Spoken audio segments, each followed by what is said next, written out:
Hello friends, ఈరోజు మనం director Nalan Kumaraswamy తీసిన లేటెస్ట్ మూవీ అన్నగారు వస్తారు సినిమా గురించి మాట్లాడుకుందాం. ఈరోజే అమెజాన్ ప్రైమ్లో ఈ మూవీ వచ్చింది. కార్తీ హీరోగా నటించిన ఈ సినిమా అసలు ఎలా ఉంది? ఎన్టీఆర్ ఫ్యాన్స్కి ఇది పండగేనా లేక నిరాశ? Let's start. కథ ఏంటంటే, సినిమాలో హీరో తాత రాజ్ కిరణ్ ఎన్టీఆర్కి వీరాభిమాని. ఎన్టీఆర్ చనిపోయిన రోజే మన హీరో పుడతాడు.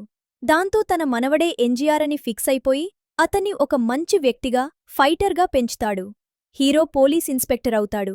కాని ట్విస్ట్ ఏంటంటే, తాత అనుకున్నట్టు హీరో మంచివాడు కాదు, ఫుల్ కరప్టెడ్. మరి ఆ తర్వాత ఏమైంది? హీరో మళ్ళీ మంచివాడిగా మారాడా అనేదే స్టోరీలైన్ బాగుంది కాని ఎగ్జిక్యూషన్లో డైరెక్టర్ తరబడ్డాడు. ఎన్టీఆర్ ఆత్మ హీరోలోకి దూరినట్టు చూపించడం కొంచెం లాజిక్ లేనట్టు అనిపిస్తుంది. సెకండాఫ్లో కథ అస్సలు ముందుకు కదల్దు, ఉన్నచోటే తిరుగుతున్నట్టు అనిపిస్తుంది. విలన్ క్యారెక్టర్ చాలా వీక్.